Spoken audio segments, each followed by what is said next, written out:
Sinners, my favorite movie of 2025. The movie in 2025 that was the most commercially, culturally, and critically successful. It had a huge impact, it was a technical achievement, and it received 16 Oscar nominations today, the record, the most ever by any movie. And Sinners' success is the first of 5 points I want to talk about in relation to the Oscar nominations. Sinners' 16 nominations defeats All About Eve, Titanic, and La La Land, all previously tied for 14 nominations apiece. All About Eve won 6 awards and took home Best Picture. Titanic won 11 awards and took home a Best Picture prize. And La La Land also won 6, but didn't win Best Picture that night. Will Sinners' 16 nominations carry it to a Best Picture win? Unfortunately, I'm not too confident. I love this movie, but is it gonna get there, or is One Battle After Another the presumptive favorite, the movie that's gonna win Best Picture? People may try and discount the 16 nominations by commenting on the fact that the casting award was added this year, which added one more award that Sinners could be nominated for. It is important to remember that just 5 years ago, they made it so that there was only one sound category instead of 2, so these categories are constantly changing, the numbers are fluctuating, and Sinners still beat the record of 14 by 2 with 16 nominations. Right now, I would probably predict it to win 3, 4, 5, somewhere in that range. Maybe it'll get up to the 6 number. Most exciting to me is seeing like Delroy Lindo nominated by his fellow actors in that category. If we get to that Oscars night and he wins that award, then hey, you can feel confident about the rest of Sinners' chances. But otherwise, I think, score, cinematography, possibly original screenplay, those are the categories that I look for it to succeed in. Michael B. Jordan, Ryan Coogler, both very deserving love, but I don't think it's going to be their time this year. There's One Battle After Another and a lot of strong front runners up top beyond just Sinners, which brings me to point number 2, the strength at the top. We have One Battle After Another, which has 13 nominations itself, one shy of the previous record on its own. Frankenstein, Marty Supreme, and Sentimental Value all with 9. Hamnet with 8 total nominations. That's 6 movies with 8 or more nominations, which to me is pretty crazy. So I went back and looked since 2000, and this is the first time we've had 6 movies with 8 or more nominations. And in the last couple of years, we've started to see a trend. Last year it was 5, 2024 was 4, 2023 was 4. Are things condensing where there's only a couple big movies that all love and then, there's less spread out stuff? I don't know. Who's to say? You look at years like 2005, 2006, where there's one movie that got more than 8 nominations, and that's how spread out things were.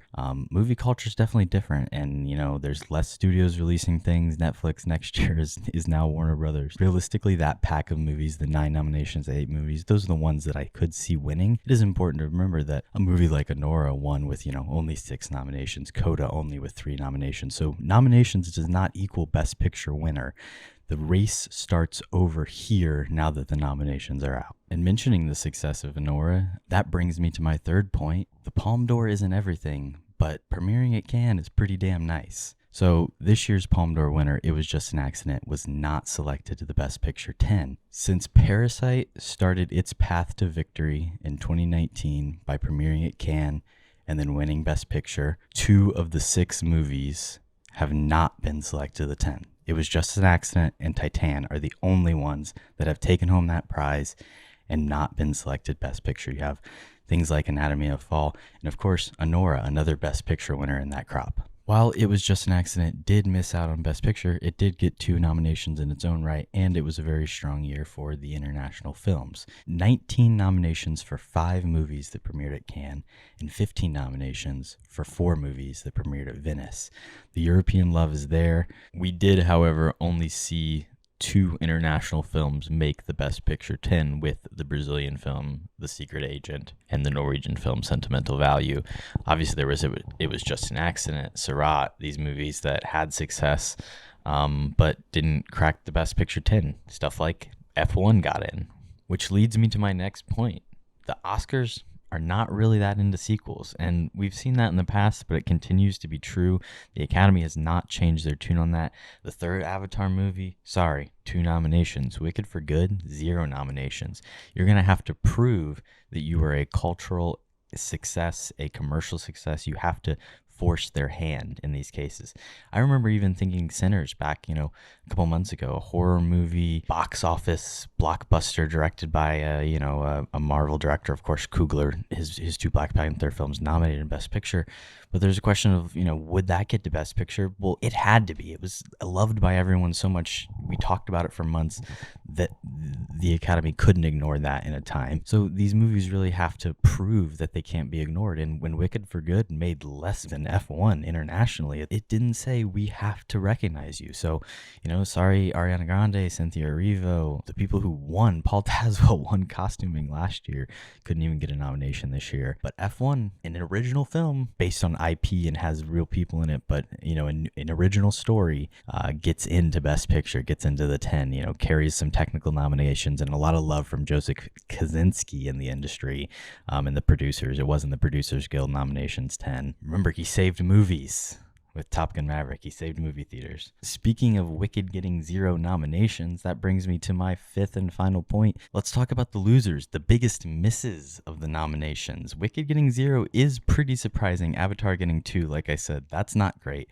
Weapons did get 1, which I think, in the long run is something to be proud of. Amy Madigan nominated for Best Supporting Actress. I would have loved to see an original screenplay nomination, but also happy to see it was just an accident still staying there. And I don't know, what else I would knock out maybe. There's a lot of great screenplays this year. Other movies that didn't get any nominations include No Other Choice, Park Chan-wook's film. This is the Neon one that was left out. Neon 4 of 5 international noms. The Voice of the Hein Rajab got in that 5th slot. I love that movie. It's my 2nd favorite movie of the year, so I'm happy to see it getting the attention it deserves.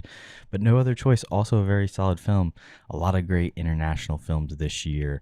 But 0 noms for that one. Was it the WGA expulsion for director Park earlier this year? Or was it just, the Academy's kind of continued disinterest in his work? The Testament of Anne Lee, which was one that I was really excited about. I thought at least Amanda Seyfried could get in, got 0 nominations.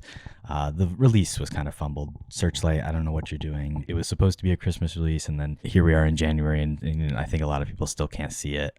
In a Just World, Mona Fastfield for director, put this in Best Picture, definitely sound score. It's unfortunate. One of my favorite movies of the year. Sorry Baby got 0 nominations. I really didn't think it was going to get in regardless, but there was a hope that the Julia Roberts shout out at the Golden Globes could push it over the edge, get a couple more people to watch it, and maybe it would sneak a screenplay nomination. But again, like I said, stacked category. Whatever Eva Victor, whatever they do next, very excited to see that. It would have been cool for the Oscar nomination, but unfortunately not. You, of course, have the Netflix fare. Jake Kelly, Frankenstein, and Train Dreams were the 2 Netflix movies that got into Best Picture. Jake Kelly was going to really need the acting nominations, the Adam Sandler, the George Clooney, and it didn't really get those at the Golden Globes or anything prior to this, so it's not too surprising to see it miss here. Wake Up Dead Man, the prior Knives Out films have gotten screenplay noms, one in original, one in adapted. No screenplay nom for this one. I like this movie more than Glass Onion. People were hoping for a casting nom, but it didn't get shortlisted, so that was a bad sign for it early. Again, sequels. It's like the 3rd one on Netflix. I don't know. Are we still interested in that? As always, there's movies that are going to miss out. I hope we get to the Oscar night and Sinners wins more than I expect, but it definitely feels like a one battle after another. Paul Thomas Anderson evening is coalescing. So I'm excited for the Oscars come March, and I'm excited for the 2027 Oscars. Give me the movies that are coming out this year too. So what's your biggest snub? What do you think should have gotten a nomination that didn't? Should Sinners have gotten 17, 18 nominations? What are we thinking?